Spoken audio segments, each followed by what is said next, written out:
Hey guys, tonight we saddle up for a ride across the ancient steppe, where the moonlight glints off worn leather saddles and the wind whistles through grassland that just never ends. You're gripping the reins of a wiry Mongol pony, hooves thudding softly in the dust.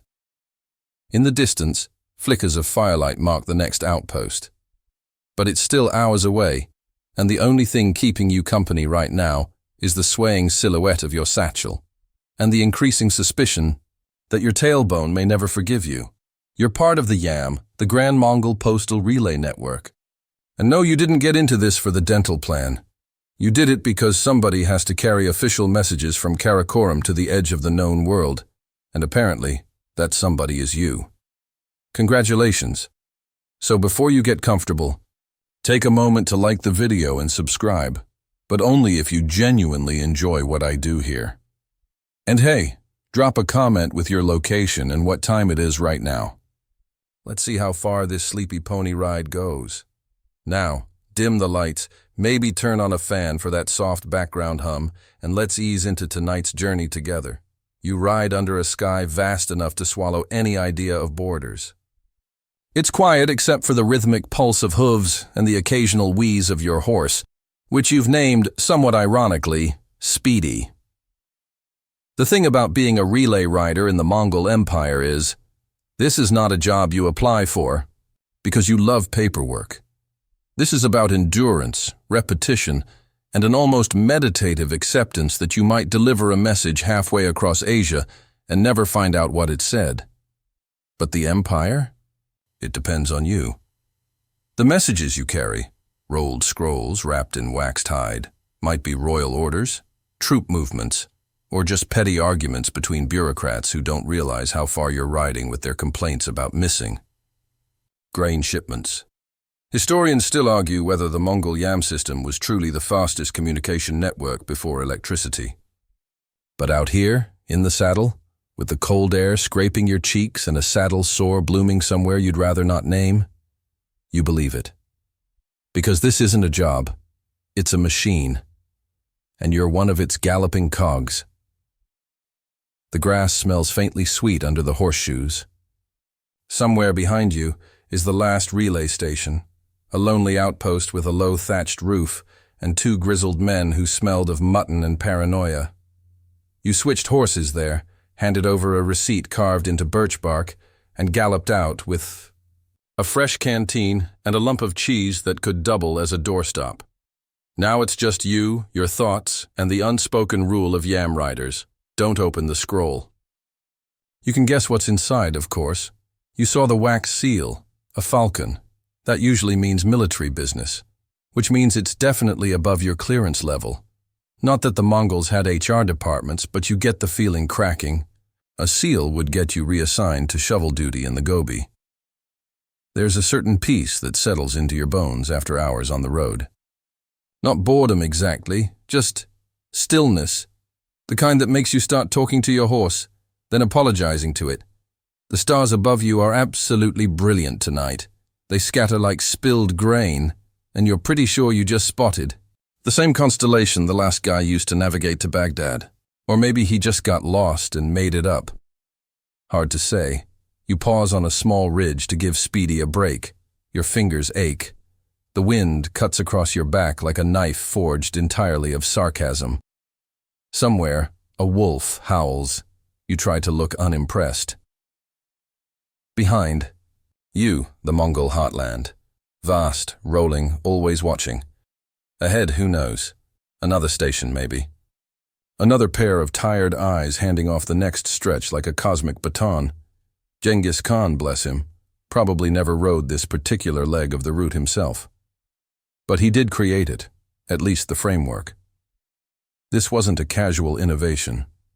This was military-grade communication infrastructure, developed while he was busy unifying clans and terrifying most of Eurasia. And yes, it's probably okay to admit that he was terrifying.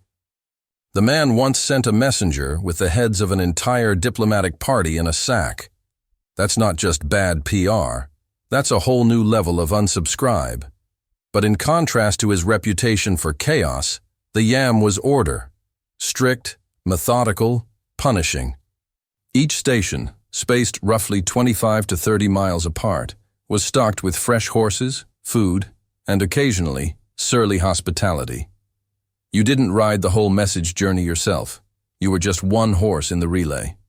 The system was designed for messages to move faster than entire armies, faster than rumors, and, if you were lucky, faster than winter. Sometimes you think about the messages themselves. What are they really worth? A scroll weighs so little, but it can move armies, order executions, redirect grain shipments, even change the name of a city. All in under a week, depending on how fresh the horses are and whether or not wolves are feeling social. You rub your thighs, feeling every bone in your body protest. Somewhere out here is a stretch of road you once fell asleep riding. You woke up in a bush, your horse grazing peacefully nearby, and your pride slightly more injured than your ribs. You mount up again and click your tongue. Speedy obeys. The next post is maybe 15 miles away now. The moon has shifted, casting silvery shadows that stretch and blur. You hum a little to yourself. Something old, something your grandmother would have sung if she hadn't died 3 wars ago. Just as you start to relax, a rabbit darts across the trail. Your horse panics. You do not panic, of course. You dismount with the elegance of a sack of potatoes and roll once, twice. You lie there for a moment, considering whether this is the end of your glorious career. It isn't, but it will be if you lose the scroll. You check your satchel. Still. There. Sealed. Dry. Slightly annoyed at you. You brush yourself off, muttering, and remount. The journey continues. It always does. You're just one rider in a vast, humming network that pulses across continents. A whisper made of hooves and dust, and tonight you ride again. You're maybe 3 minutes out from the next station when the smell hits you. It's a mix of smoke, wet leather, and something oddly floral, like someone tried to mask a latrine with wild daisies. That means you're close. The yam stations weren't known for their luxury, but when you've been riding across a continent with only horse sweat and silence for company, any sign of humanity is oddly comforting. This is where the Mongols got clever. The yam wasn't just a trail. It was an artery, pulsing with information, stitched across the empire like thread in an enormous dusty quilt. And what held the whole system together?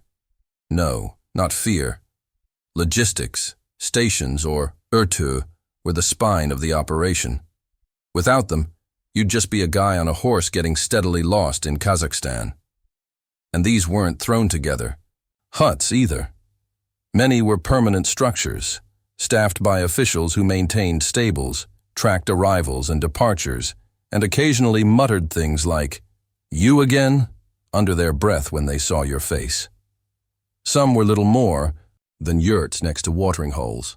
Others were mini-forts, bristling with guards, goats, and gossip. You arrive at one now, low stone walls, a thatched roof, a single lamp burning near the entrance. A thin man in a fox fur hat ambles out to meet you. He doesn't speak, just takes. Your reins lead Speedy away and gestures toward a steaming bowl of soup balanced on a stump. It's vaguely edible. You slurp it without asking what's floating in it. This is the essence of the yam system. Movement without pause. You ride in, drop one horse, grab another, and you're gone. Maybe you sit for 10 minutes if your legs are jelly and your nose is about to fall off from frostbite. But that's a luxury. Most of the time, you're up and away before your soup has time to cool. Historians still argue whether the word yam comes from the Mongolian word for road or an old Turkic word for messenger. Either way, you don't have time to care. Your next mount is already being led out. It's stocky, with a white blaze on its forehead and a look that says, "You better not fall asleep again." You hoist yourself into the saddle with a grunt. Your satchel, that precious, smelly lifeline, is secured to the horn. You nod to the station master, who nods back with the enthusiasm of a man who's seen it all, including that time someone rode in naked during a snowstorm because their clothes had frozen solid. And then you're off again. The outpost fades. Behind you, swallowed by the dark. Ahead, only road. Or, to be more accurate, a vague trail worn into the grass by centuries of hooves and hope. It's easy to think of the Mongols as just horsemen and havoc. But this network, was their genius. With this system, they could move messages at nearly 200 miles a day. Let that sink in. While Europe was fumbling with wax seals and hoping someone didn't get eaten by a bear en route, the Mongols had a relay system that made DHL look sluggish. Of course, you didn't always travel alone. Sometimes you carried more than just words. Precious items, or people. There are records, maybe exaggerated, maybe not, of royal officials being whisked across vast distances using the yam like an express chariot. Special envoys had priority, which is hilarious when you're standing in the rain, waiting for some silk-robed diplomat to finish his 5th boiled egg before you can change horses. Not that you're bitter. There's also the jar version of the station. Mobile, temporary, set up for special occasions, royal weddings, or military campaigns. You might ride into a valley and find a small city of tents, all humming with the chaotic efficiency of a traveling government. Messages still needed to flow, even when the entire court was on the move. One curious detail buried in obscure chronicles. Some stations apparently had musical instruments. Not for entertainment, for signaling. A blown horn or the beat of a drum could announce a rider's approach, or warn of something worse, like bandits. Or worse than that, auditors. Your new horse isn't as fast, but it's steady. It plods through shallow streams and up small hills like it's done this loop 100 times. Probably has. You start to relax again, shoulders softening, breath sinking with the rise and fall of the animal beneath you. You begin to notice things again. The way the stars ripple across the sky like scales on a celestial dragon. The way the grass sways in waves. The faint glow from fireflies, like forgotten embers scattered across the land. And somewhere, far in the distance, a chorus of dogs barking. A sound that either means a nearby village or a wolf-themed surprise party. There's a legend. You don't know if it's true. And honestly, you don't care. That Genghis Khan, once disguised himself as a rider, slipped into the network and rode for 3 days just to see how efficient it really was. No one recognized him until he started giving feedback on station hygiene and redirecting mail routes in real time. If that's true, it would explain why the yam ran better than half the governments it connected. What's less glamorous is the workload. Riders didn't just hand off scrolls. They tracked distances, collected tolls, monitored station supply levels, and occasionally served as unofficial inspectors. You might be carrying a message and still be expected to assess the hay quality at the next relay. So yes, you were a courier, but also a quality control expert. And sometimes, tragically, a pest control specialist. You cross a narrow bridge now, barely more than logs and rope. Beneath it, water rushes with a roar that drowns out everything else. For a moment, you're tempted to stop, to just sit and let the noise wash over you. But you keep going. Because that's what the yam demands. Movement. Constant, relentless, determined movement. By the time the sun begins to rise, pink and orange spilling across the sky like cheap dye in a royal robe, you're already thinking about your next stop. Not the one coming up, the one after that. Because the yam teaches you not to live in the moment, but in the stretch ahead. And as you push forward, your horse breathing hard beneath you, you realize something odd. You've started to enjoy it. The rhythm, the solitude, the knowledge that somewhere a Khan's whisper moves because of your feet, your sweat, your will. The next leg stretches out before you like a ribbon laid across the earth, curling through low hills and dry valleys. Morning dew clings to the grass in tiny silver beads, and the sun, still lazy, casts long, elegant shadows that you'll be racing for the next several hours. Your legs ache, your back is furious, but your hands tighten around the reins with quiet resolve. This is the rhythm of the yam, Ride, hand off, switch, repeat. It's not glamorous. It's not poetic. But it works. And in a way, it's a kind of poetry, written not with words, but hoofbeats. Your current mount is stubborn. You've named him Diplomat, in a fit of irony, because he appears to think every shrub is a threat and every puddle is a personal insult. You spend the first mile negotiating basic ground rules. You're not sure who wins, but he eventually starts moving in something resembling a straight line. In the golden haze of early light, you pass a carved stone standing alone in the grass. A balbal, one of those ancient Turkic statues erected to honor the dead. They're older than Genghis, older than your grandfather's ghost stories. Historians still argue whether these stones marked battlefields, served as spiritual guardians, or were just really dramatic grave markers. Either way, they're haunting, especially when you realize how many messengers rode past the same one before you. You tip your head in respect. Superstition? Maybe. But out here, with nothing but sky and silence, you take your omen seriously. Your stomach growls. You fumble in your satchel for rations, dried curds, a strip of cured meat, and half a flatbread that somehow tastes like it's been pre-chewed by a camel. You eat anyway. Because calories mean survival, and you've still got miles to burn before the next or two. The thing most people don't realize about the Mongol Postal System is how massive it was. You're not just galloping through the middle of nowhere.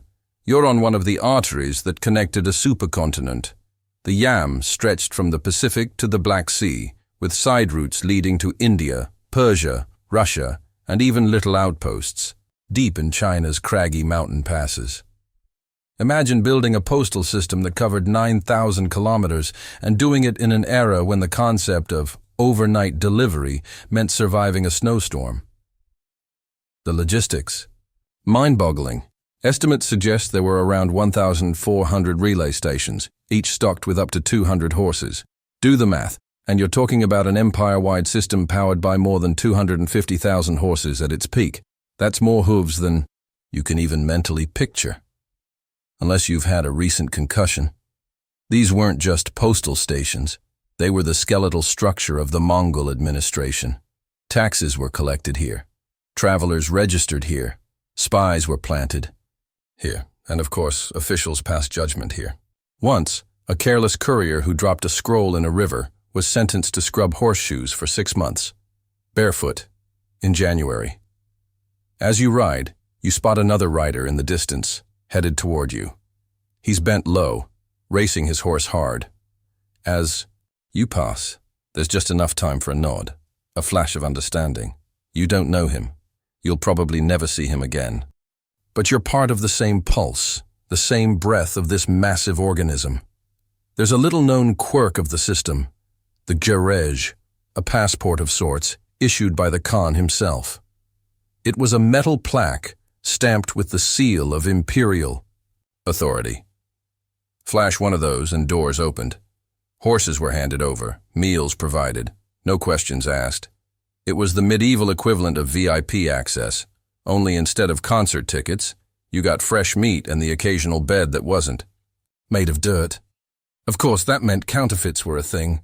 There's a hilarious, possibly exaggerated tale of a minor merchant trying to forge a gerej using melted copper and the bottom of a teapot. The resulting object resembled a startled tortoise and was promptly confiscated.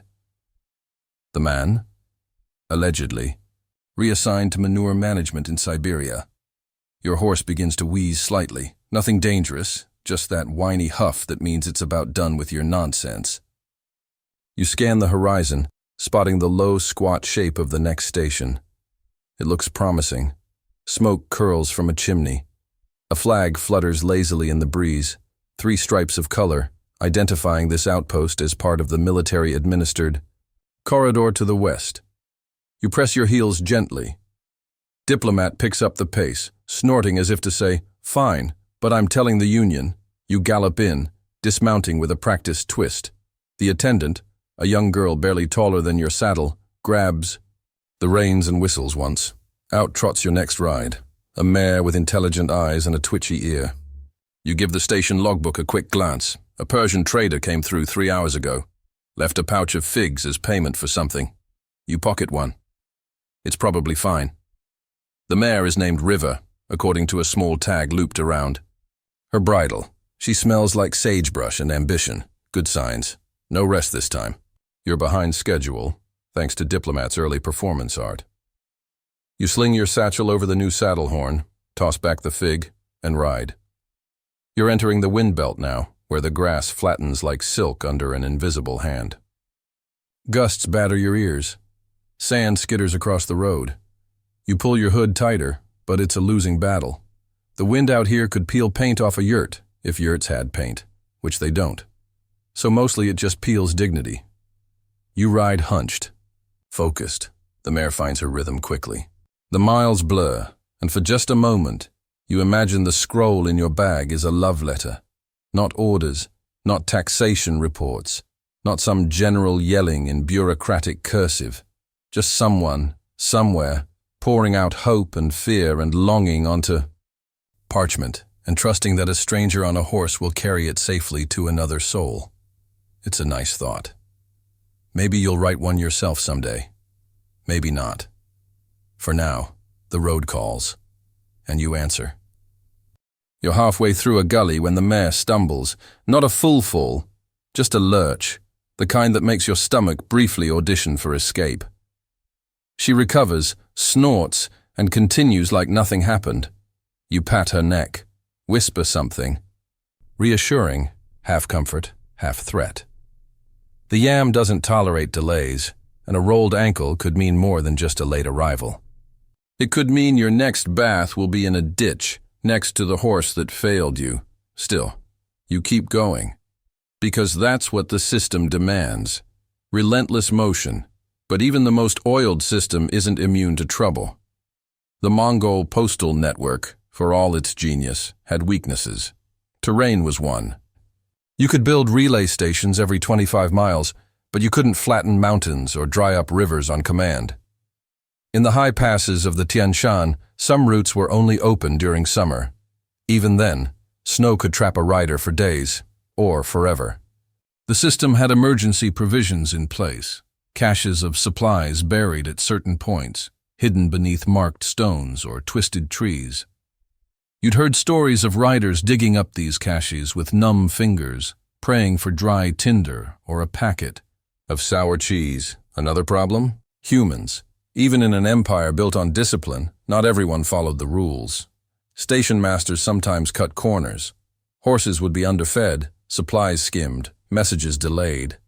There's one record of an entire relay station being busted for gambling away government oats. Historians still argue whether that scandal happened near the Volga or farther east, but the result was the same. Heads rolled. Figuratively. Mostly. You've never seen corruption firsthand. Just whispers. An or two that was supposed to have 30. Horses only had 15. A logbook mysteriously missing a week's worth of entries. A handler who tried to charge you twice for a saddle strap replacement. Nothing dramatic, but enough to make you wary. But the real trouble? Bandits. You crest a hill now and your breath catches. A plume of smoke, thin and jagged, rises from the grassland ahead. Not the welcoming kind. No chimney is shaped like that. You slow the mare. She senses your change in tension, ears flicking. Bandits weren't just a nuisance. They were an existential threat to the yam. The Empire did its best to police the routes, stationing patrols, building guard posts. Some routes had lookout towers, with signal fires that could be lit in sequence to call for help. But that only worked if someone was watching. Often they weren't. You draw closer. The smoke curls from what used to be a small roadside rest station, unofficial, not part of the relay system. A thatched roof collapsed inward, blackened timbers still smoldering. A few goats mill around, dazed. No people. You don't stop. You can't afford to. But you glance back once, just in case someone waves, someone limps from the wreckage with a desperate face. No one does. Your mare's pace quickens. Whether she smells danger or simply senses your nerves, you don't know. Either way, you're grateful. She's fast, built for endurance. A reminder that every rider in the Yam depended on these animals more than anything. Horses weren't just transportation. They were your legs, your lungs, your only chance of survival. The Mongols knew this, of course. That's why the entire system was built around the relay principle. No horse ran the full route. You'd change every 25 to 40 kilometers, depending on the terrain. That kept them fresh, fast, ready. Riders were expected to adapt to whatever beast they were handed. Some were docile. Some tried to scrape you off on every passing tree. You learned to deal. There's a scroll in your satchel right now, curled tight, sealed with beeswax. You don't know what it says. You never do. But you know it bears the insignia of a regional commander and that its delivery is marked urgent. That means no sleep, no hot food. Just the cold comfort of speed and the knowledge that if you fail, someone important will make an example of you. You pass a river now. Not a trickle, but a wide, slow serpent of water, brown with silt. There's no bridge, just a set of stepping. Stones half submerged, slippery and misplaced by the last flood. You guide the mare to the edge, dismount, and lead her across carefully. Water rises to your knees. Your boots fill. You curse under your breath. Not loudly, though. Never tempt the river spirits. On the far side, you rest a moment. Not because you're tired, but because it feels like the landscape demands silence here. Hills roll away like waves. A flock of birds rises suddenly, startled by something you can't see. You wonder how many riders have passed this way. How many never made it past this river? Their messages undelivered, their names unrecorded. The Yam doesn't keep a ledger of the lost. There's an obscure document, probably apocryphal, that talks about the silent relay, a place where a station was abandoned after a plague swept through. Riders still passed by, leaving messages, under a marked rock, hoping someone would retrieve them. For months they were picked up and passed on. No one ever saw who did it. Some say it was a surviving child. Others claim it was a ghostly monk. The rock still exists, somewhere near the Amur River, though no one uses it now, except maybe birds. The mare nudges you gently, breaking your reverie. She's ready. You swing into the saddle and keep going. Another dozen miles until the next official station. You hum to yourself, a half-remembered lullaby your mother used to sing. Something about eagles and stars. It helps. The wind shifts. A new smell drifts in. Wood smoke, but clean. Cooked meat. Civilization. You're close. Another hill, another bend, and there it is. The next or two. This one looks older, more established. There's a low wall, a watchtower, even a proper gate. A pair of guards sit outside, dice clattering between them. They glance up, recognize your seal, and wave you through. Inside, it's busy. Horses are being rubbed down. A cart is being loaded. A courier with a bleeding nose is arguing with a healer about whether he can keep riding with one eye swollen shut. You don't linger. Your new mount is waiting. A tall gray with mismatched eyes. You trade satchels with the handler. He mutters a blessing, something about fast hooves and soft landings. You nod, mount, and ride, because the system doesn't pause. Not for storms, not for injuries, not for smoke on the horizon, and definitely not for you. The sky leans into twilight now, that indecisive blue that doesn't quite commit to night. Shadows stretch long across the steppe like lazy cats. And still, you ride. Your new horse, whom you've mentally named Grumbles, has an attitude. Not the dramatic, galloping off a cliff sort, but the kind who huffs at every bump in the road, as if offended that dirt still exists. Every few paces, he tosses his head as if to say, I had plans today. They didn't involve you. You ignore him. The road waits for no one, not even him. The terrain begins to change subtly. Fewer trees now. The grass grows in tufts, tougher as if it's been fighting off wind for a century. You know this region, not because you've memorized a map, but because the land itself tells you where you are. The smell of iron in the soil, the way your horse's hooves clatter against stray stones. You're entering the Kalka Corridor, one of the oldest stretches of the Yam. This road is ancient, older than even Genghis Khan's great campaigns. Traders used it, warriors marched on it. Monks wandered barefoot along its edges, praying for peace while chaos thundered past them on horseback. There's a legend of a shrine somewhere nearby, buried under the grass, where riders used to stop, not to rest, but to whisper secrets. Some say the shrine listened, others say it whispered back. The Yam made this old road into a highway. Not with pavement, of course, but with structure. It formalized the journey, turned wandering paths into scheduled routes. You can't help but think of that, how an empire of chaos, known for sweeping violence, could build something so methodical. So, timed, Mongol couriers were expected to average around 200–250 kilometers per day. That's not a typo. That's not maybe on a good day. That was standard.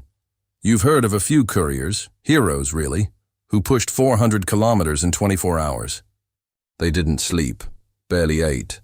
One supposedly broke 2 ribs in a fall and kept riding anyway. His scroll, a diplomatic warning to a rebellious governor. Apparently, it arrived in time. The governor didn't. You pass a crumbling stone mile marker. Not official, not useful, but still standing. It's carved with an animal. Looks like a wolf. Or maybe a very offended goat. You can never tell with these things. The marker probably predates the Yam. Maybe even Genghis. Historians still argue whether these early guide stones were tribal boundaries or ancient travel signs.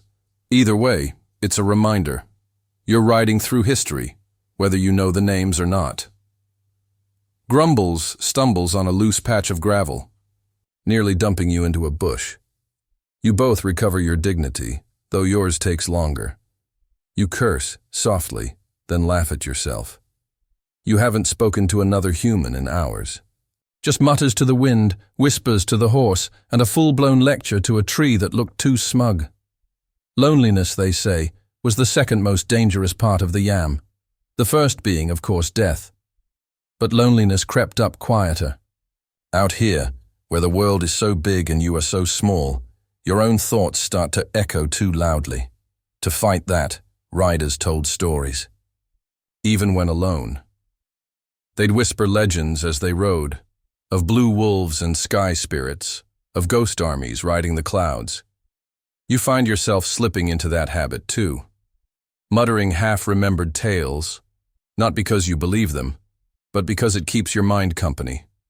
The wind picks up. Cold now. It claws at your cloak, rattles the straps on your saddle.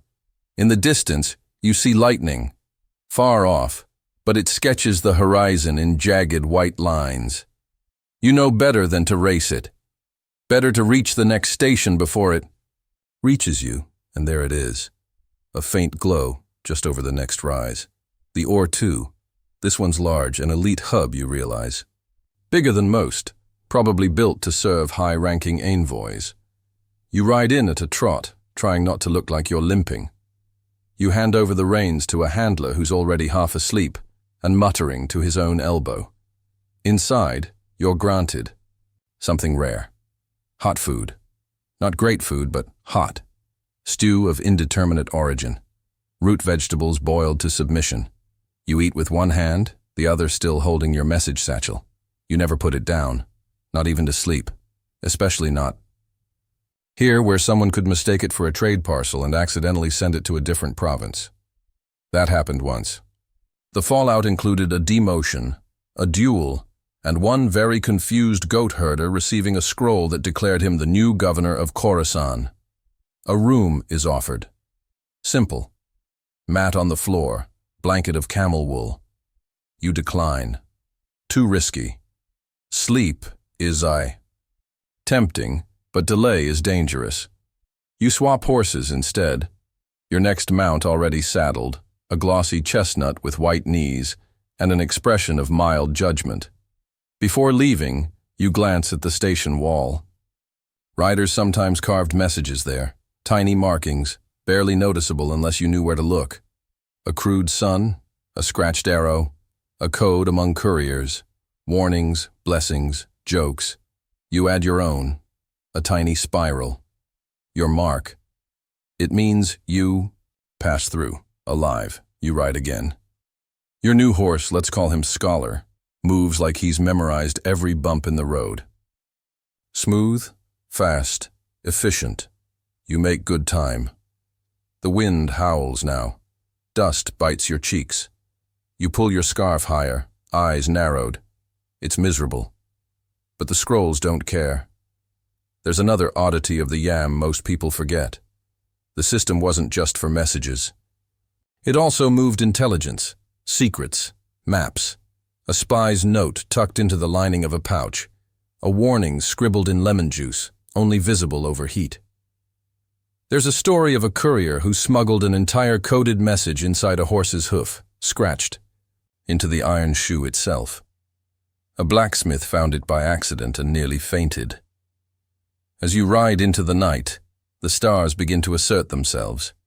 First a few, then hundreds, then thousands, scattered across the sky like spilled sugar.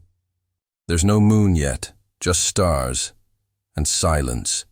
You could almost forget the urgency, almost believe you're just another traveler, wandering the grasslands for the fun of it. But your legs remind you, your back, the constant slap of the satchel against your side. This is not leisure. This is duty. And somewhere, far ahead, someone is waiting for what you carry. A general pacing, a scholar rewriting a treaty, a prince deciding whether to move troops or hold the line. And you, just a speck in the chain, are the reason that decision will happen at the right time. You ride harder. The horse answers. The wind tears past, and the night goes on. A dry cough rattles in your throat as dust kicks up from the trail. It hasn't rained here in weeks, maybe months, and the earth has turned the color and texture of stale bread crust. Your new horse, Scholar, doesn't mind. He's too dignified for complaints. But you? You're beginning to feel like a sandblasted scroll yourself. The next station is still hours away, and the night, while cool, refuses to be comforting. It's that kind of dry cold that tightens your skin and makes you blink more often than usual. Your eyes sting. Your mouth tastes like felt boots. But on you go, riding through the thickening dark. You begin to notice more signposts of civilization, or, rather, what passes for civilization along the Yam. A pile of rocks arranged in a spiral. A withered wooden pole stuck upright with a bit of red cloth fluttering from its tip. Not decorations, markers, messages to those who know how to read them. Some warn of dangerous river crossings. Others tell of lost riders. There's one, you've heard, carved with a spiral and a crooked line. It means beware of snake pits. You hope you never have to verify that one. And then there's the wind again. Always, with the wind. Mongol couriers joked that the wind was the empire's true master. It whispered secrets, blew messages off course, and chilled your bones better than any punishment. Some even swore it could carry voices, warnings, threats, or cries from riders who had vanished into the dust. You keep listening. Now, in this darker stretch of trail, the landscape becomes haunted. Not by ghosts, though some believe in them. No. Haunted by memory, burned-out homesteads long abandoned, skeletons of wooden carts, half buried. You pass a crumbling stone wall that once held back goats, or perhaps dreams. It's all left behind. Lives, paused or erased. These were the casualties of an empire's speed. The Yam demanded priority. If a village stood in the way of a route, it moved, or else. If a pasture was needed for horses, it became imperial domain. Historians still argue whether the system improved connectivity or simply steamrolled everyone in its path. Probably both. But not everyone resisted. In fact, some communities welcomed the Yam. Having a relay station nearby meant protection, income, trade. Farmers supplied fodder, cooks found work. Children listened in awe to stories from passing couriers, dreaming of one day joining the blur of hooves and dust. The empire, after all, was a living story, and the yam was its nervous system. You crest another ridge now and spy a flicker in the distance. Not fire this time, thank the spirits, but a lantern, steady, yellow-orange. It swings slightly as if hung from a post. You urge Scholar forward, grateful.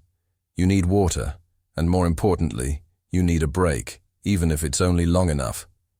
To exchange scrolls and grab a hunk of dried meat that tastes like well-traveled leather. As you approach the Ore 2, you notice something odd. It's quieter than it should be. No barking dogs, no clatter of hooves. You slow, alert, and then you hear it. Breathing. Not your own, not your horse's. Just beyond the wall, a soft inhale, exhale, followed by a voice, low, gravelly, singing. Something in an old dialect. You don't understand the words, but the tone is mournful, almost like a lullaby for ghosts. You dismount. Walk the horse forward.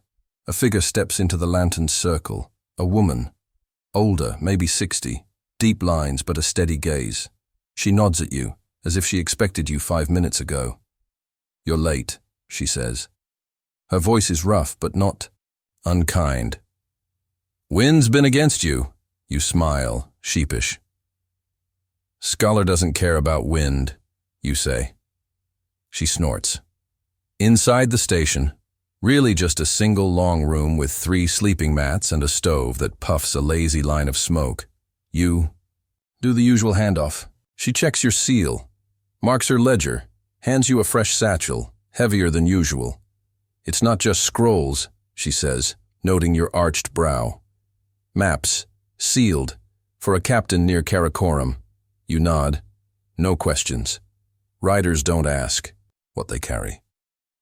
Only how fast. While she fills your canteen, you rest a moment near the stove. The warmth seeps in slow, like honey through cloth. You sip something she offers, milk tea, heavy with salt and fat. It's awful. You drink all of it. Before you go, she hands you something unexpected. A talisman. A bit of bone carved into a spiral. Not your mark, hers. For protection, she says, as if that explains everything. You ride again. The land opens wide now, a great basin ringed by mountains so distant they look like painted shadows. The stars are fully out, dazzling and indifferent. The road is barely visible, but you follow instinct more than sight. Here's something most people don't realize. Mongol couriers navigated not just by trail, but by memory, by sky, by rhythm. The pulse of the journey became its own kind of compass. You feel that now, like your body knows when to turn, when to climb, when to brace for the sharp bend just beyond that rise. The wind returns. No surprise. But now, it brings something new. The scent of sagebrush, the faintest whisper of smoke, and something you can't quite place. Ozone? Rain? Maybe. You pass a row of cairns, each about waist-high, balanced rocks topped with scraps of cloth. Offerings to the sky. Travelers leave them for luck, for guidance, or just to say, I was here, I mattered. You consider adding a stone, but you keep going. Your offering is motion. You hum again. A tune that's not quite a song. Just a vibration in your chest. Something to fill the space between hoofbeats. You remember a story an old courier once told you, half in jest, half in warning, of a rider who refused to stop even when his horse dropped. He ran the rest of the route on foot, scroll clenched in teeth, delivered it on time, then vanished. No one knows if he died or just walked into legend. His name lost, but the message, that was remembered. That's the rule of the yam. You don't matter. The message, doesn't somehow that comforts you. The sun has not yet risen, but a faint light clings to the edge of the horizon. the kind of tired, gray glow that whispers almost. You're still riding, though your body aches in protest. Every muscle has its own opinion now, none of them polite. Even Scholar has begun to falter, his smooth gait growing choppier, his ears twitching less often, like he's tuning the world out on purpose. But you're close to another or two. You can feel it. The Yam's genius wasn't just about speed. It was about rhythm.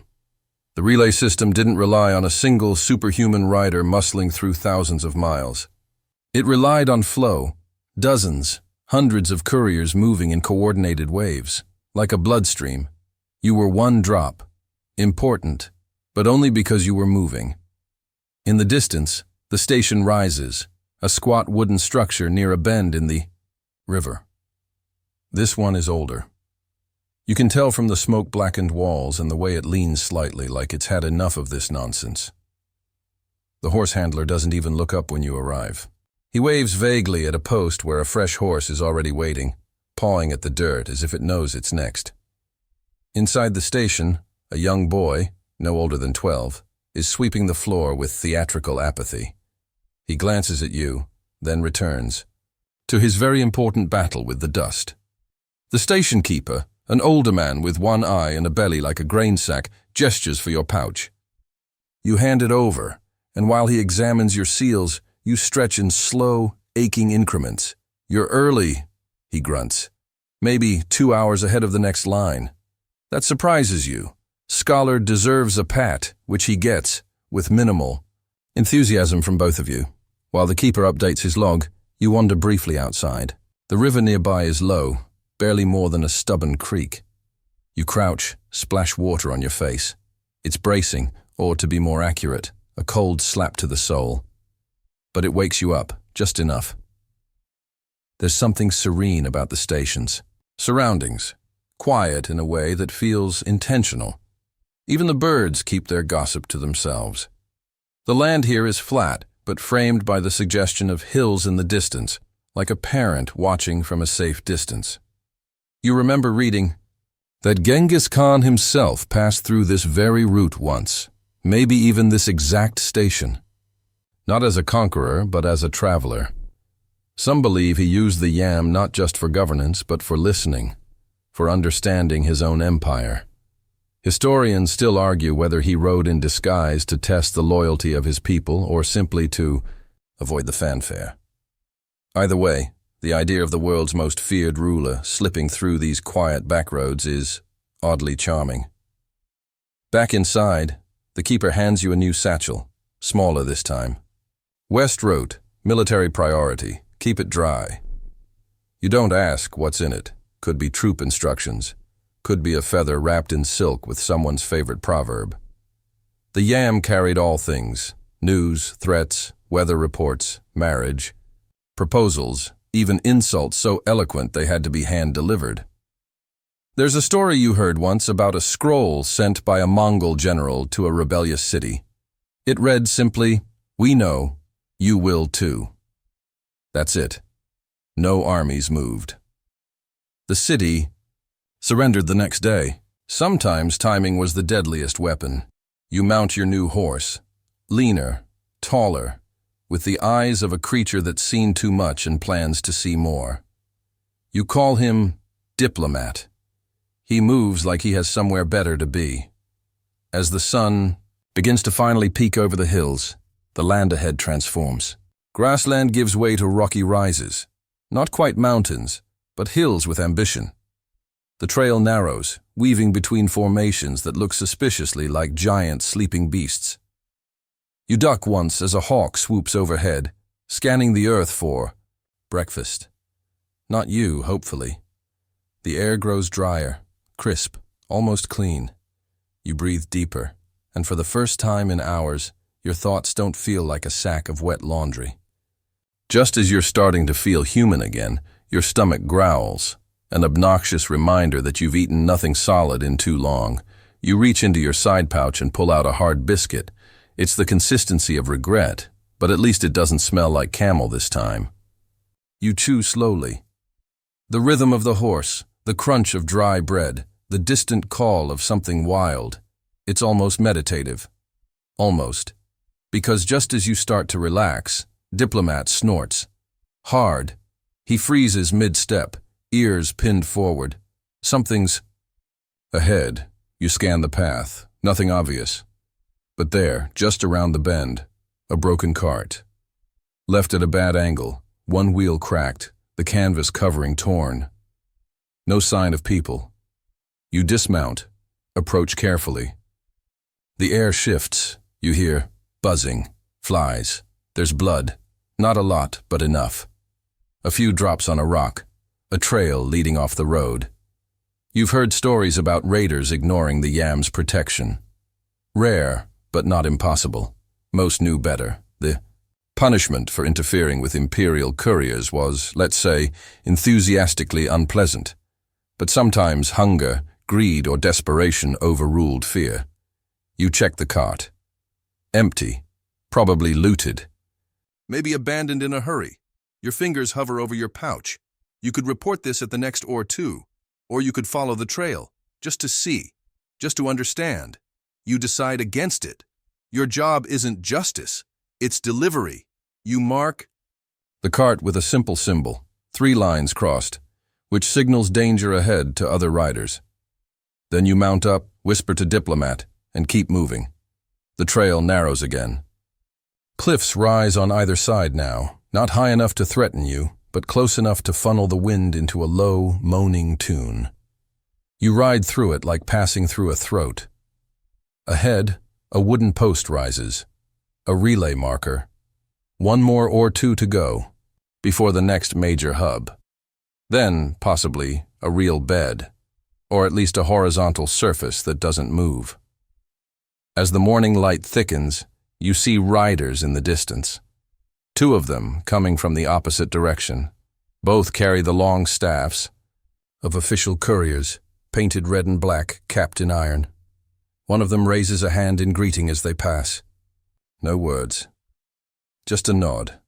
And just like that, they vanish behind you. 2 ghosts with saddlebags, on missions of their own. Messages bound for places you'll never see. You wonder what they carry, whether they wonder the same about you. You wonder if you're all just letters, moving from one envelope to the next, never knowing the contents, but still moving. The sun's now fully awake and annoyingly cheerful about it. It spills golden light across the landscape like a clumsy painter with too much yellow. Everything glows. Dry grass, rock outcroppings, your increasingly filthy tunic. Even Diplomat gleams under the sun like he's proud of how dusty he's become. The road tilts upward now, heading into a region known as the Spine, a jagged series of ridges that some call hills, others call trials sent by vengeful ancestors. You call them, the climb is slow. Diplomat's hooves clink against exposed stone, and you sway like a drunk tightrope walker with a mailbag. But there's something thrilling about this section.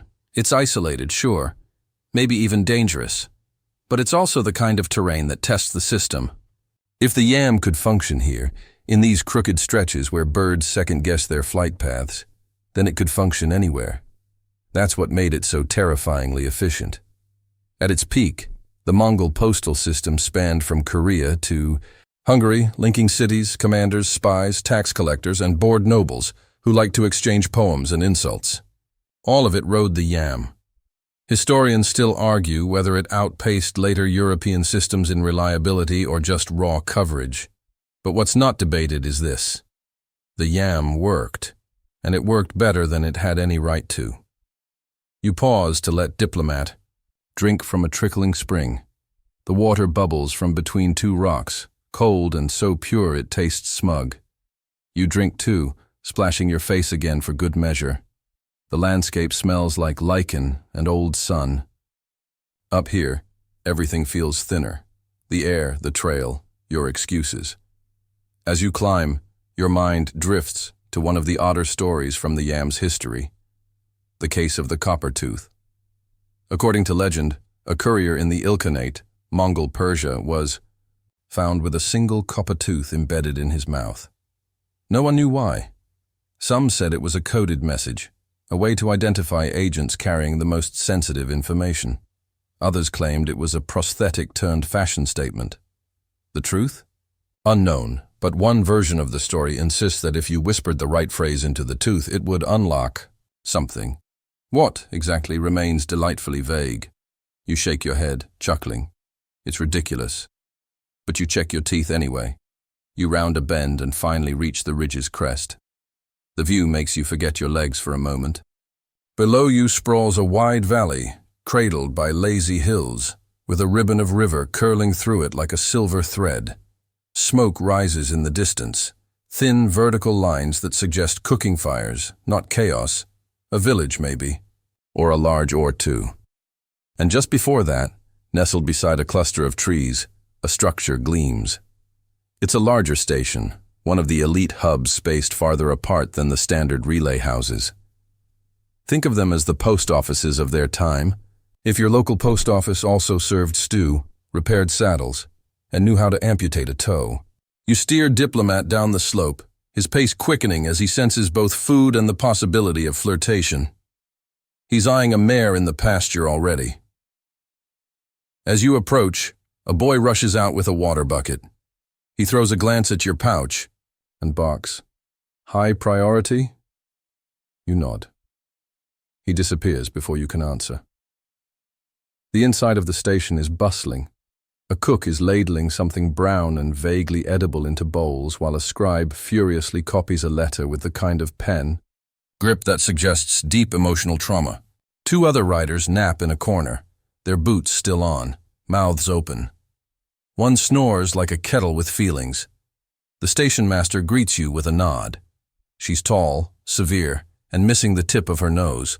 Frostbite, you suspect. Her eyes linger. On your satchel. Karashar line? You nod again. Military dispatch. She frowns. Weather's bad that way. Ice storms near the pass. You'll need a coat and better boots. You glance down at your current footwear, which could politely be described as regret tied with string. She's not wrong. While someone fetches replacements, you finally sit down. The warmth inside hits you like a hug from someone who knows where you itch. You stretch your back, crack your fingers, and accept a bowl of whatever's boiling. It's got potatoes, and maybe mutton. And something crunchy that doesn't belong in either. You eat it anyway. The station master sits beside you, uninvited. You know, she says casually, most don't make the spine crossing in a day. You shrug. Diplomat likes a challenge. She snorts. Horses don't like anything. They just tolerate us. You glance at Diplomat through the window. He's definitely trying to impress that mare. The station master leans closer. Heard rumors. Message traffic increasing near the capital. No word what it's about. But the scrolls are getting heavier. You choose slower. Heavier scrolls usually mean longer edicts, or detailed plans, or trouble. But again, it's not your job to ask. You switch satchels, trade out your boots, and prepare to leave. As you head for the door, the station master hands you a pouch. Dried cheese, she says. Tastes like guilt, but it keeps. You nod in thanks, slide it into your pack, and mount up. The road ahead is smoother now.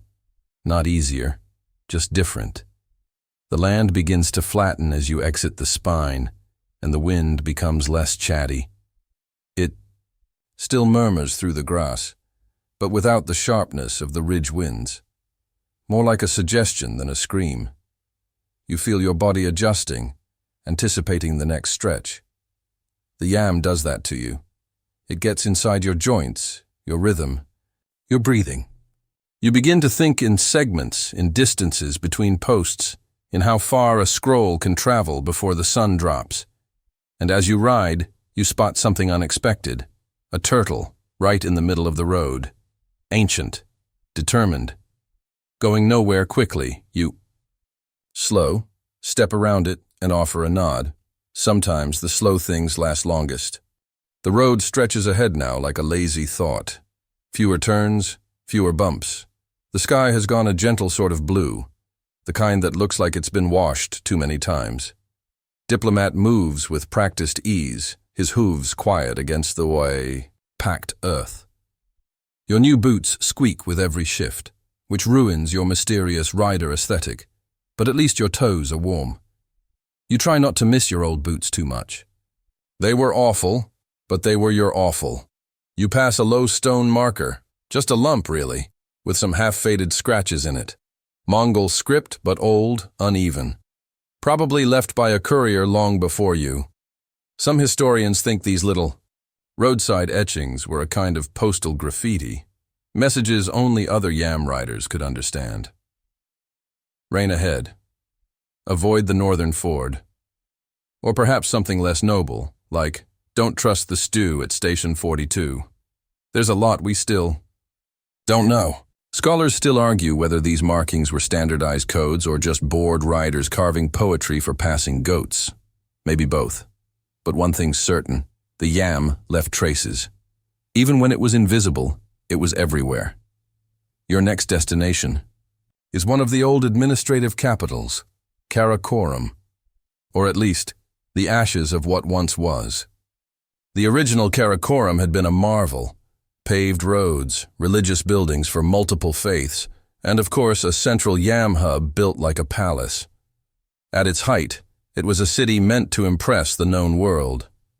Today, what's left is more archaeological suggestion than city. You arrive near the ruins just past noon. The sun is unapologetically bright, and your eyes water slightly as you dismount. A few riders are already here, gathered around what looks like a crumbling column. They nod. One offers you dried apricots.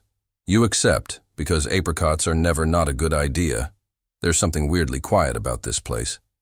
Not the silence of nothing, but the kind of silence that listens back. You walk through the cracked outlines of former walls. You see the shape of the city in your mind, how it might have looked. Wide avenues, ornate doorways, goats doing things goats shouldn't. The yam ran straight through here, pulsing life into every building. There's a stone slab half buried near what must have been the central relay station. It's worn, almost flat, but there's a faint inscription still legible. Words move faster than spears. You pause at that. It's not just a phrase, it's a philosophy, one that arguably held the empire together far longer than conquest ever could. You think about how this message system worked, not just with horses but with structure. Riders carried sealed pouches, tamga-marked, indicating imperial authority. Each station knew when to expect the next courier. Every delay triggered questions. If a horse dropped dead, it was logged. If a message went missing, investigations followed, sometimes brutal ones. Still, the system had oddities. One of your favorite quirks. The yam's early version of a frequent flyer setup. High-ranking envoys had something called a jurej, a tablet of authority, like an elite hall pass. Not only did it grant passage, but it guaranteed the best horses, fresh meals, and protection at all stations. These jurej were so respected. Some envoys were treated better than local nobles simply because of the tablet hanging around their necks. You once saw a replica, etched in bronze, shaped like a flame. Its inscription read, "By the power of the Khan, obey and aid." You tried to buy it from a market stall once. Turned out it was a bottle opener shaped like a jurej. Still works though. You loop back to Diplomat, who's rolled in something, deeply undignified, and now looks way too pleased with himself. You sigh, brush off as much as you can, and prepare to ride again. The apricot guy offers you a second handful. You're not proud of how fast you take it. Back on the road, the landscape begins to shift again. Less grass, more scrub. The trees are crooked here, like they grew up with questionable advice. You spot a bird with brilliant blue feathers hopping alongside you from tree to tree. You call it Steve. Steve seems chill. The path veers south, toward a shallow valley marked on your route log as Whisper Pass. You've never liked that name. Sounds poetic. Which usually means something bad happened here. Sure enough, you find the remnants of a burned cart. No blood this time, no clear signs of violence, but the woods charred black and twisted like it screamed. The strange thing? The fire was recent, maybe a day old. The air still carries a smoky edge. You scan the area. Nothing. No tracks, no scavengers. Just a single item left behind. A sandal, small, worn. Someone was in a hurry, and probably not. On purpose, you mark it again, this time with a vertical slash. It means, unknown event, investigate later. Maybe someone will, maybe not. The yam is fast but not omniscient. You continue on. The light begins to slant, stretching shadows across the path like lazy cats. You hum a tune, some nonsense. Melody that's traveled with you for years. It doesn't have words, just rhythm, like the yam itself. There's a funny story you remember from the Chronicles. A courier once arrived so fast at his destination, the recipient fainted. Turns out the message he was delivering wasn't even urgent. The rider had just wanted to test a new horse named Lightning and got a bit carried away. The Khan was impressed, until he learned the message had simply said, "All is well." After that, rules were added about not breaking speed records for greetings. You pass another milestone marker. This one's shaped like a turtle. Someone carved a tiny helmet onto it.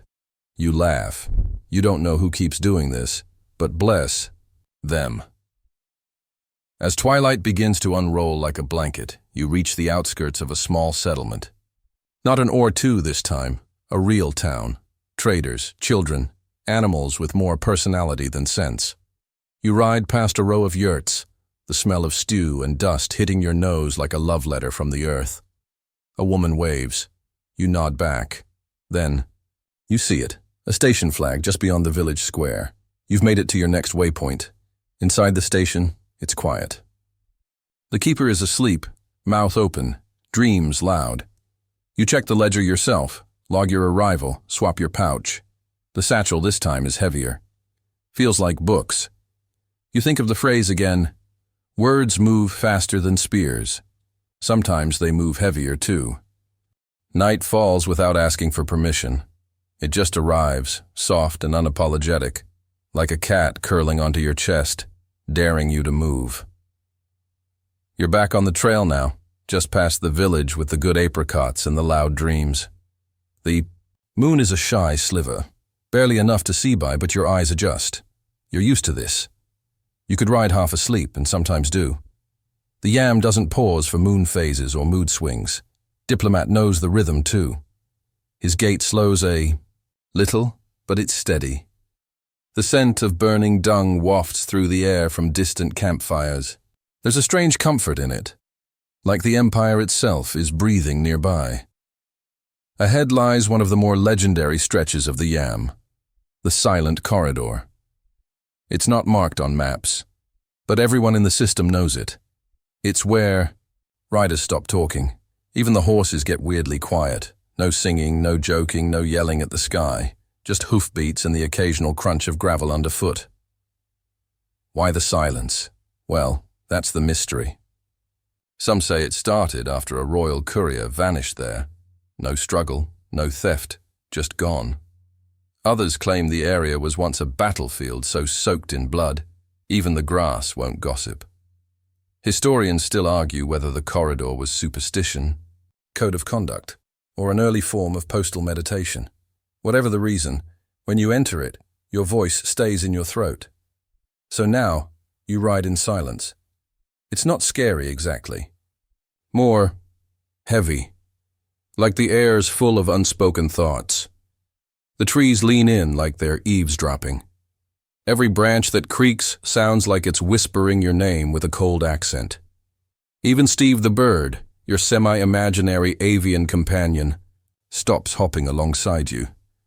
Traitor, the path narrows, flanked by scraggly trees and ancient stones. Some of these rocks are etched with spirals, others with runes lost to time. One has a crude drawing of a horse pooping fire.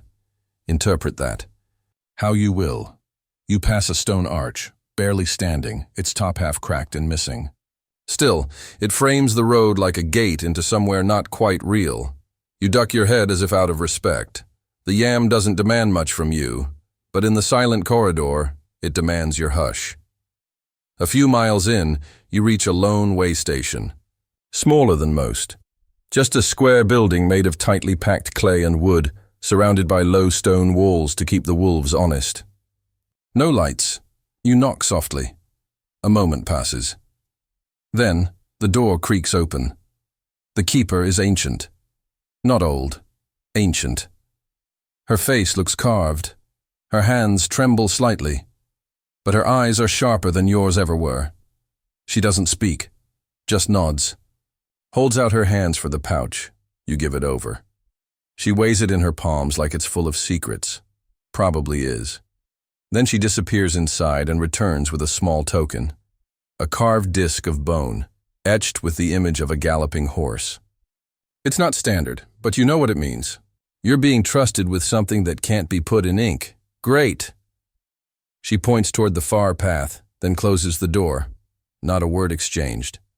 You wonder if she remembers how to speak at all, or just decided it was overrated. You ride on. Thoughts get louder in the absence of sound. You start remembering things you didn't mean to. Your first ride, when you vomited halfway through and still tried to flirt with the station girl. Or the time you got caught in a sandstorm, tied yourself to the horse, and screamed lullabies to keep sane. And then there's that nagging question. What's in the pouch? You're not supposed to care, but it's heavier than most. And paired with that bone token, it smells like politics. The kind of politics that involve armies, inheritance, or someone's head eventually on a stick. Diplomat whinnies, breaking. The spell. You reach the end of the silent corridor just as the moon finally climbs high enough to light the road properly. There's a rustle of wind in the trees, like the forest exhaling. You exhale too. A mile further, the trees thin out, and you spot another rider coming toward you. He's fast, focused, wearing the black band of a senior courier. You nod as you pass. He doesn't nod back. Maybe he's been in the corridor too long. Maybe he's just a jerk. You arrive at the next door too, this one manned by a trio of keepers.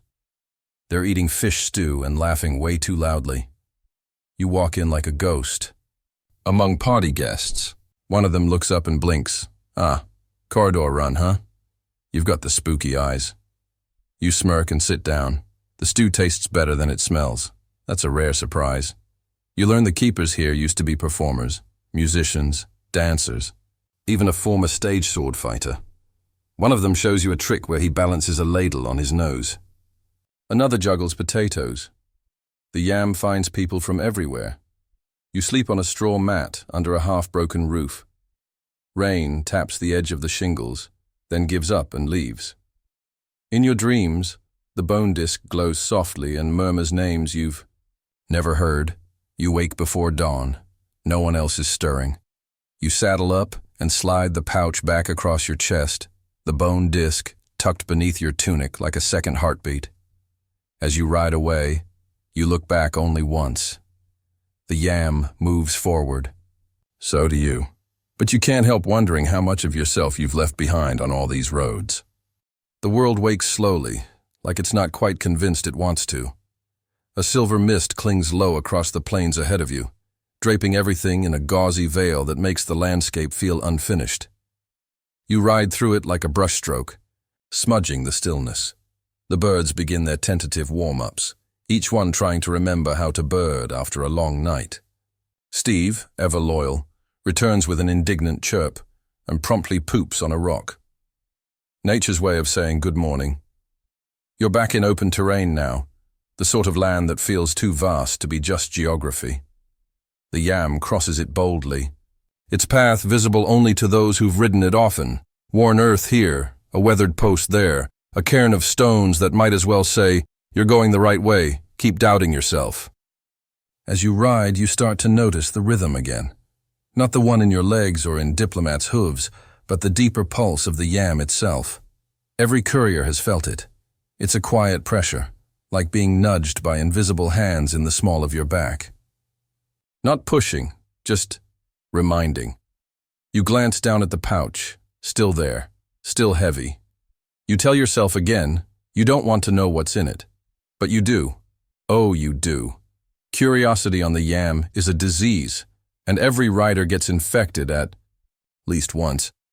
Some get clever, try to peek. Most learn the hard way that imperial secrets tend to carry their own immune systems, like guards, poison wax seals, or letters that shout in your face. Literally. You heard of one that exploded with powdered dye and the phrase traitor in 4 languages. The poor guy had to dye his hair just to go back to work. Still, you're tempted, and that's how you know it matters.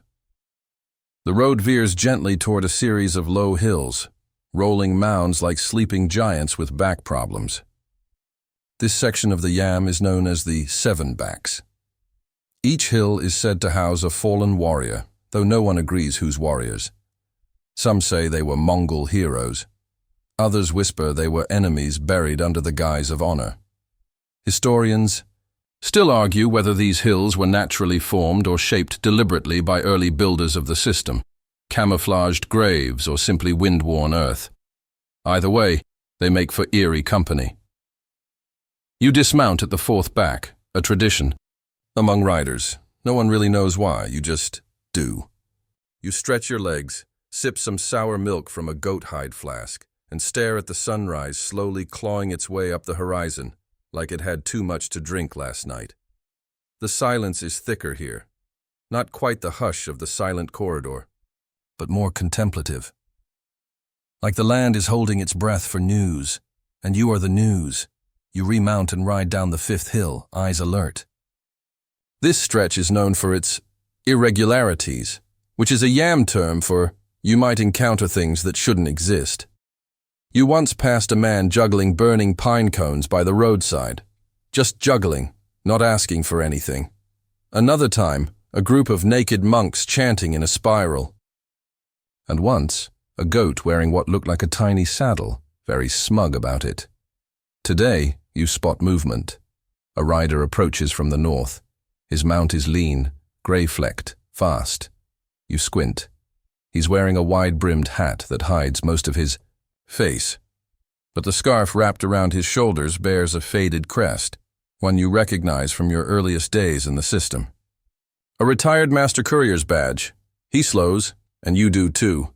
Neither of you speaks right away. That's yam protocol. Identify, then engage. He lifts a hand, 3 fingers up, 2 down. The sign for I seek status. You return with a 2-fingered cross. Message active. No interference. He nods once, tight. Then he reaches into his satchel and pulls out a roll of felt cloth. He tosses it to you gently. You catch it, unroll it, and find a token, another bone disc. But this one's blackened, charred at the edges, and marked with a single carved word: delay. You freeze. There are only a handful of valid delay tokens in the YAM system. They can halt a message mid-route, divert its carrier, or demand an emergency pause, usually reserved for life-threatening weather or urgent redirection from imperial authority. You look at the man. His eyes are old. Not tired, just full of too much seen. He points east, toward a narrow valley shrouded in thick mist. No travel through Red Gorge, he says, his voice like sandpaper. Ambush. At least 3 riders down. Maybe more. You ask for confirmation. Code. He gives it. The right sequence, the correct intonation.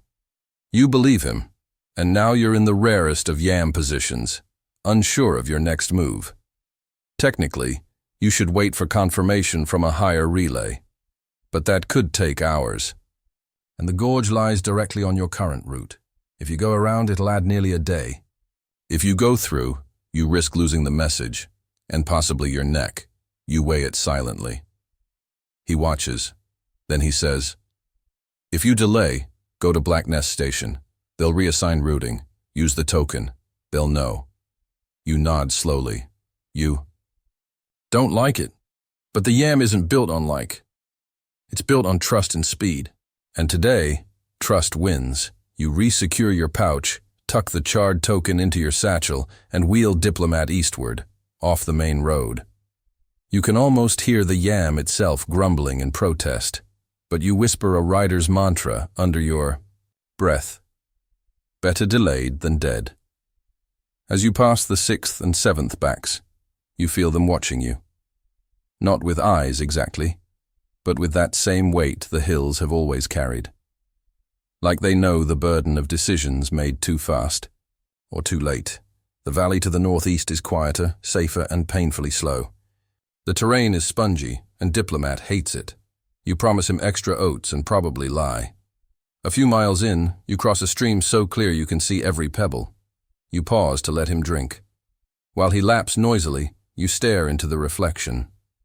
Your face is tired, your scarf is frayed, but your hands are steady. You're still in this, just not quite where you planned. You reach Black Nest Station just as the wind begins to turn. It's the kind of wind that smells like it has opinions, cool, dry, edged with distant snow or trouble. The station itself is tucked into the side of a rocky slope, cleverly hidden, beneath an overhang that could pass for a natural formation. Unless, of course, you knew to look for the carved eagle's feather embedded in the stone by the entry, which you do. Because you've been doing this long enough to recognize a station that wasn't meant for casual visitors. Black Nest isn't on most YAM maps. It's a redirection node, used when things go sideways, paths collapse, or politics leak onto the road. Riders don't come here unless something's off. You, it seems, are something off today. You dismount, stretch your legs, and knock 3 times. Slow, fast, slow. The door creaks open just wide enough to reveal a pair of eyes the color of storm water. "Token," the keeper says. You hand it over without a word. He takes it delicately, like it might still be warm, then turns it over in his fingers and makes a soft, unimpressed noise. Delay issued by the ash hat. Haven't seen him in 2 years. He's still ugly, you say. The keeper snorts. Good to know some things survive time. He gestures you in. The inside of Black Nest smells like dried sage, cracked leather, and secrets. It's dim, only a few oil lamps burning in clay sconces, and the walls are lined with scroll racks, maps, and curious odds and ends, a collection of tiny brass bells, a glass jar filled with horse teeth, a dagger made of what might be obsidian, or possibly something more exotic.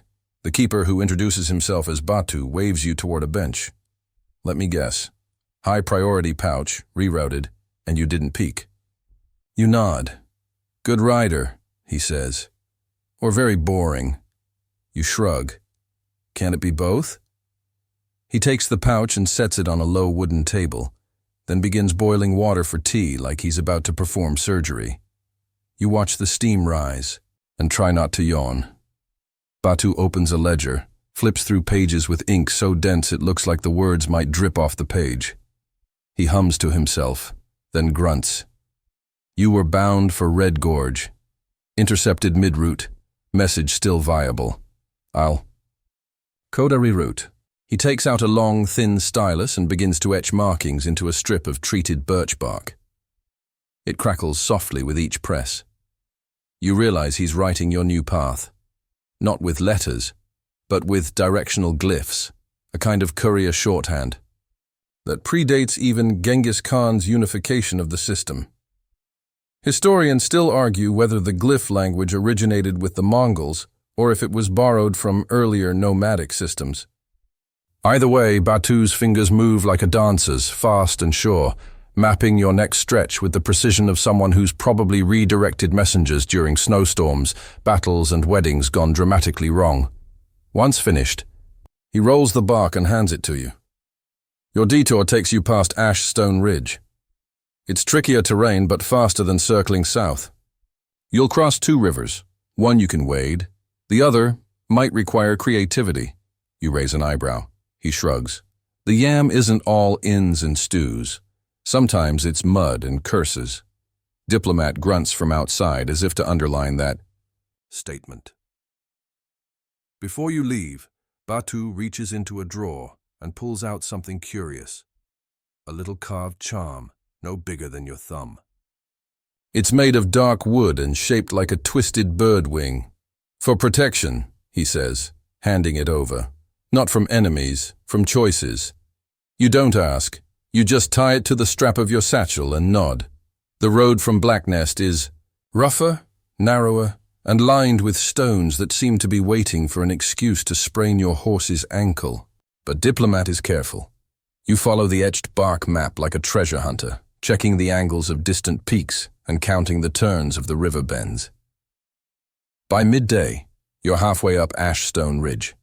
It's not a mountain, not really, but it feels like one. The path zigzags up shale and wind-blasted rock, occasionally marked by bone-white waymarkers shaped like twisted horns. Local superstition claims they were once real horns, belonging to some now-extinct mountain beast that would chase travelers off cliffs. Realistically? Probably just stylized yak bones. But that doesn't stop you from glancing over your shoulder once or twice. Halfway up, you pass a crumbling tower. It's nothing official, just a remnant from one of the Yam's many abandoned guard posts. You see these sometimes. No one tears them down. They just decay slowly into ghost monuments. This one has a message scratched into the side. Hope is a fast horse. So is fear.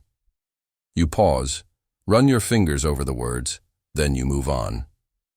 At the ridge's peak, the wind picks up fiercely. It howls through the rocks like an unpaid bard, all dramatic vibrato and sudden dips. You pull your scarf tighter and squint into the distance.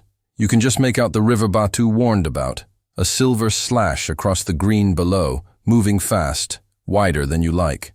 The descent is even trickier than the climb. Diplomat takes it slow, hooves slipping a few times. On loose gravel, you don't rush him. A broken leg this far from the nearest or two is how you end up as a warning tale. By the time you reach the riverbank, the sun is already considering its descent. The current is strong. Debris bobs along the surface, bits of driftwood, a dead fish, the occasional questionable vegetable. You spot the narrowest part of the river just before a curve where the banks rise higher. No bridge, no ford. Just the cold math of risk versus time. You could turn back, find a safer crossing, but that would add another day. Or you could improvise. You examine the trees nearby.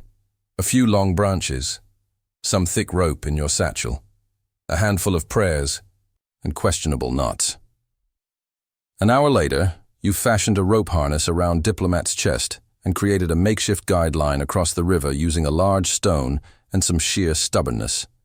You walk him across slowly, step by cautious step, water up to your thighs. It's freezing, fast, and loud, but you make it, just barely. You collapse on the far bank like a triumphant, soggy burrito. Diplomat snorts and begins eating grass like nothing happened. As you wring out your boots, you remember Batu's words. Not from enemies, from choices. You've made a few today. Let's hope they're the right ones. You ride on with squishy boots and damp socks, which is arguably worse than any enemy arrow. The landscape shifts again, less jagged, more open. Rolling plains give way to stretches of low trees, gnarled and stubborn, growing sideways like they lost an argument with the wind centuries ago. Somewhere behind you, the sun starts painting everything in copper and gold, but you hardly notice. Your mind is on the satchel, and what exactly is so important that it had to go through Black Nest and over Ashstone Ridge. The Yam usually doesn't detour this hard unless someone at court is panicking, which, let's face it, is probably always. But the panic must be louder than usual this time. You camp in a hollow near a stand of birches. Diplomat huffs softly as you unpack. No fire tonight. Too risky. You gnaw on dried meat that tastes vaguely of dust and chew your way through half a barley cake that feels more like chewing through a political metaphor. Dense, dry, and only slightly satisfying. As the stars come out, you lie on your back and listen to the wind threading through the branches. Above, the night sky spreads like a blanket, embroidered with ancient arguments. Constellations shaped by different names depending on who's looking. You spot the Bear, the scorpion, the archer. But it's the horse that catches your eye. 4 stars arcing just right. You trace it with a gloved finger and wonder how many other couriers have looked up from this exact spot, wondering if their message mattered. Historians still argue whether the yam was as cohesive as the records claim. Yes, there are logs and routes and payment receipts, but gaps remain, especially for the branches like this one, the unsanctioned detours and hush-hush riders whose work didn't always end up in the archives. Maybe that's why so much of the system feels like a whisper you have to lean in to hear. In the morning, you're up before the sun. The new path is easier, mostly packed dirt and well-worn hoofprints. You pass 2 more stations, neither of which require tokens. The first offers you a hot meal and a replacement for your soggy boots. You take both with the gratitude of a monk being offered an extra spoonful of soup. The second station, called Wintern Post, is run by a young woman with a lisp and a collection of wolf teeth she insists were traded to her by a shaman. He said they'd keep my dreams clean, she adds, tapping the string of yellowing fangs like a charm bracelet. You nod solemnly and pretend not to notice the polite suspicion in her eyes as she hands you a fresh water skin. No pouch from you, she says slowly, but we got a whisper 2 days ago. Something about the pouch you're carrying being delicate. Delicate? She shrugs. Could mean silk, could mean scandal. I don't ask. Good policy, you say, and move on. After Windturn, the route becomes cluttered. More people, more tracks, the occasional ox cart to sidestep. You're approaching the fringe of the inner roads now. These are the arteries that actually lead toward cities, which means the stakes are rising. You also begin seeing more riders, not couriers, but envoys, merchants, a few monks on shaggy ponies. One waves to you and asks if you've seen a silver ring somewhere on the road. My brother lost it 3 days ago, he explains with a desperate smile. It belonged to our grandmother, and she might haunt us if we don't find it. You promise to keep an eye out. You won't. But it's the thought that counts. Then, finally, the road forks again, and this time, there's a marker you recognize. A small black cairn on the right side of the path, capped with a stone shaped like a gourd. That means you're close to White Cedar, the final or 2 before the capital outpost where this pouch is supposed to land. White Cedar is one of the oldest yam stations still in continuous operation. Some say it predates the empire itself, once serving as a stop for a shamanic courier cult that used animal spirits to navigate. Probably nonsense, or maybe not. The place does smell like burnt herbs and carries an air of something older than logistics. You arrive just as a hawk shrieks overhead. The station is built partly into the side of a hill, its walls covered in overlapping layers of dried cedar, bark.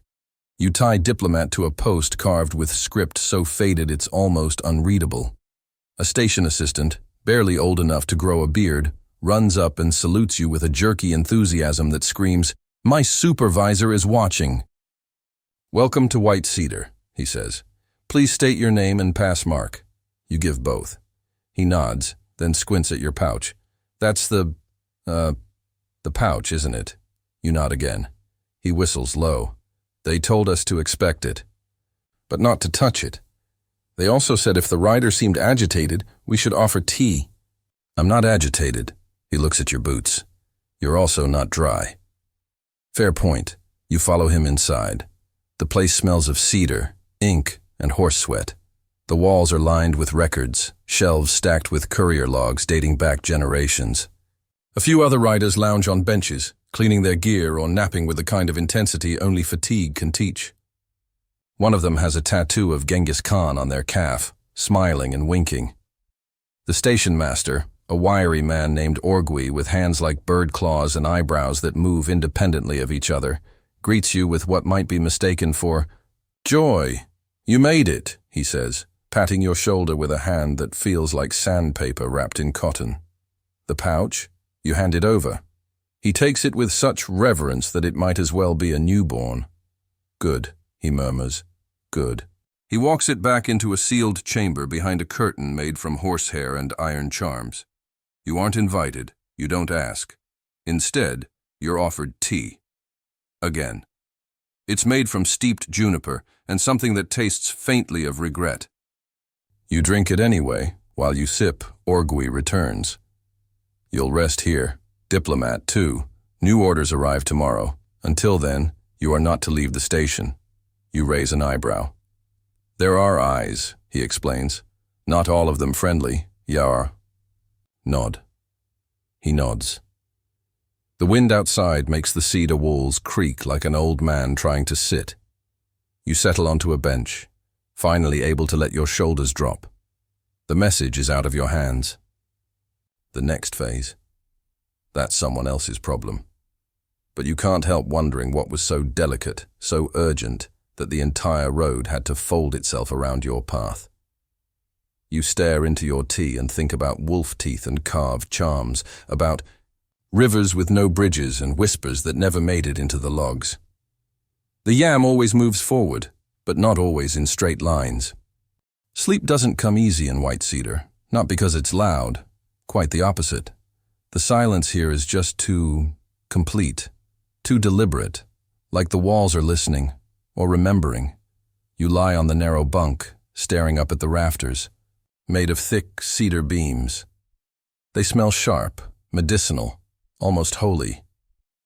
The flickering oil lamp casts shadows that seem to lean forward when you blink. You pull your blanket tighter, but the cold slips in anyway. Old, clever cold that's been haunting yam stations since before there were yam stations. Somewhere down the hall, someone is pacing. You hear the soft knock of hooves on packed dirt. Outside, a late-night arrival. Could be another courier. Could be a messenger of the less formal variety. The kind that doesn't leave a paper trail unless it's tucked inside someone's boot or braided into their hair. In the morning, the orders arrive, but not by rider. They come by raven. The bird is huge, coal-black, with feathers like satin and a glint in its eye that suggests it knows every scandal in the capital and will sell you 3 for a grain of millet. It drops a small scroll at Orgui's feet and lets out a low croak, like it's unimpressed with how slowly humans move. Orgui reads it. Then he reads it again. Then he looks at you. New assignment, he says, rolling the scroll back up. They want a bypass route run, through the northern loop. Your stomach drops. The northern loop is infamous, not just for its weather, which is dreadful, but for the politics. Every time someone says, "We're rerouting through the northern loop," it's usually code for, "Someone important is about to make a dangerous mistake, and we need to warn someone else before everything catches fire." You nod slowly. "Token?" He hands you a pouch. Inside is a small wooden disc, freshly carved. On one side, the imperial falcon. On the other, a lotus wrapped in flame. Not a symbol you see often. Definitely not a symbol you want to see. It's used only for the most sensitive deliveries, messages meant for a select audience, often involving unspeakable consequences if intercepted. You tighten the strap on your new satchel. The weight feels heavier than usual, and not just because of the leather. Diplomat's ready by the time you reach the post yard. He's been brushed, fed, and blessed with a smudge of herb ash across his nose. Superstition? Maybe. But you're not in the mood to tempt the odds. The road north is muddy and cruel. You pass a village of felt tents just after noon. Children chase goats, and an old woman offers you something that might be fermented mare's milk. You decline, with more tact than you thought you had left. By dusk, you reach Split Tooth Pass. The name's not poetic, it's literal. One of the standing stones looks like a molar cracked in half, and nobody knows who put it there. Some say it's older than the Mongols, older than the Khitan, even older than the deer people who painted on cave walls and talked to the wind. You camp in the shadow of that stone. The night brings snow. Tiny fluttering flakes at first, then heavier ones that land with a thud and stick to your gear like regrets. You wake with your blanket stiff and your eyebrows frosted. Diplomat looks annoyed, as only horses can, and flicks his tail in protest. The next day's ride takes you through tree-stubbled hills where every branch looks like it's pointing at you. You don't see a soul for hours, just the crunch of hooves on frozen dirt and your breath curling like smoke. By midday, you reach an unmarked station. It's not on the official maps. But you were told about it once by an old courier with a limp and a fondness for pine resin. He called it North Hollow, though no one knows its real name. The place looks abandoned at first, just a mound with a crooked door and a wind chime, made of animal bones. But as you dismount, the door creaks open, and a man steps out, dressed in wolf hide and smelling faintly of pine and something slightly more alarming. He nods at your satchel. "I know why you're here," he says. "Of course." He does. You hand him the pouch. He doesn't even look inside, just tucks it into the folds of his coat. "You're done," he adds. You blink. "Done?" For now. You don't argue. Not when the wind shifts and carries the distant sound of something you'd rather not identify. You stay the night in the hollow. It's warm. There's tea. No one speaks. The next morning you ride south, not back to White Cedar, but along the rim of the pass, where old way markers lead you toward a station you haven't seen in years. Iron Thistle. It's a yam relic, half buried, forgotten, almost entirely off-grid. Iron Thistle is run by two elderly sisters who could be twins, except one has a gold tooth and the other has a limp. They feed you stew and offer you a place by the hearth, where a long-dead fire has just been coaxed back to life. "Too much moving around lately," says the gold-toothed one. "Too many messages." The other one nods. "Things are boiling. Always do before they spill. They never ask your name. They never ask what you carried. But as you drift to sleep, you hear one of them mutter something that sticks with you. The yam's always moving, but sometimes it's just circling. You wake late for once. Diplomat's already been fed. No new pouch. No new orders. Just a single feather left on your saddle. Black, glossy, and unmistakable. The raven's mark, which means wait. You stretch out your legs, sip tea that tastes faintly of spruce, and stare into the hills, wondering what might come. Next. The yam may move constantly, but that doesn't mean you always have to chase it. Sometimes it comes back to you. You wait, and for once the road doesn't call your name with urgency. The days stretch, loose and quiet, like the laces of old boots. You help the Thistle sisters patch a saddlebag, then sort their message tokens by weight and wood grain. Birch. Goes one pile, elm another. Some of the older ones are barely legible, carved by hands long turned to dust. One even has what looks like a bite mark. You don't ask. Every now and then, a rider comes through Iron Thistle. Most don't stay. Some give polite nods, a few share campfire gossip, an envoy nearly poisoned in Karakoram, a merchant caught hoarding gold coins with foreign inscriptions, a scandal involving a noble's pet falcon that flew off mid-ceremony and hasn't been seen since. But none bring orders for you, which means one thing: you're in holding. Courier limbo, yam purgatory. It's not common, but it happens, especially after sensitive runs like the Northern Loop. It's the Empire's way of clearing the board, letting things settle, making sure the message did its work before sending the next pebble to ripple the pond. So you wait, and that's when it happens. One evening, as the wind sighs low through the thistle shrubs, a boy rides in, barely old enough for a courier tunic. His pony is tiny, and so is he, but the token he carries isn't. It's big, bone white, carved from antler, and stained with red lacquer. That means royal, or worse, clan council. He hands it to you wordlessly. The pouch that comes with it is wrapped in a cloth marked with a crescent moon. Not a good omen. You don't even finish your tea. You're gone within minutes. Back on the road. Back into the veins of the yam, threading your way south toward the edge of the Empire, where borderlands get squishy and allegiances blur like wet ink. The message isn't yours to read, but the weight of it says plenty. Heavy, lumpy, feels like more than parchment. Maybe a treaty draft, maybe a relic, maybe something no one's supposed to have. You try not to think about it. That never helps. The first station you pass is a wreck. Roof half caved, the inside looted. No sign of the courier who should have been stationed there. Just a cold fire pit and a broken cup.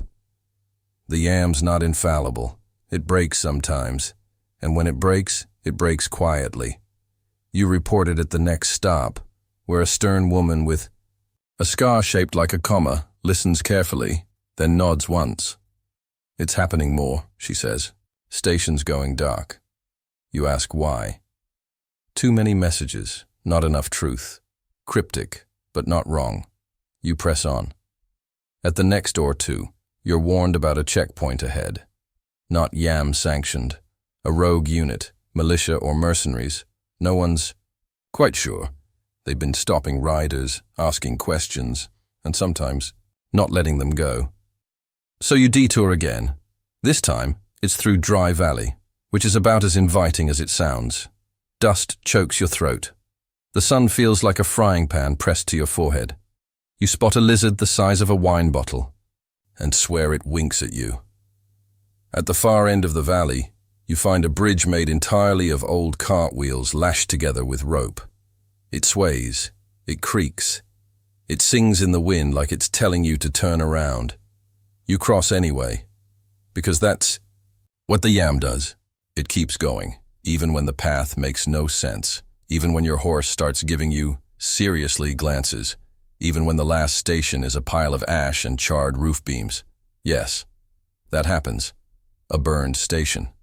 The sign still smoking, and pinned to the front post, a warning scrawled in red ink. Stop the messages. No name, no symbol, just that. You stare at it for a long moment, then tuck the pouch deeper into your pack and ride faster.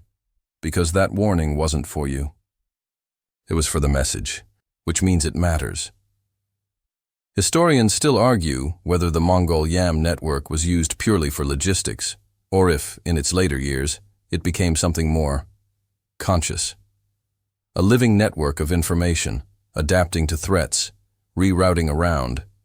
Politics and danger like blood vessels dodging a wound. It's a romantic theory, maybe a foolish one. But as you sprint through the last miles toward your drop point, dust in your teeth, sweat in your eyes, the clatter of distant hooves behind. You wonder if maybe, just maybe, the yam does know where it's needed most. The last or two is hidden. You ride straight past it twice before realizing the low, grassy hill is hollow. Inside, 2 guards, both silent, both armed.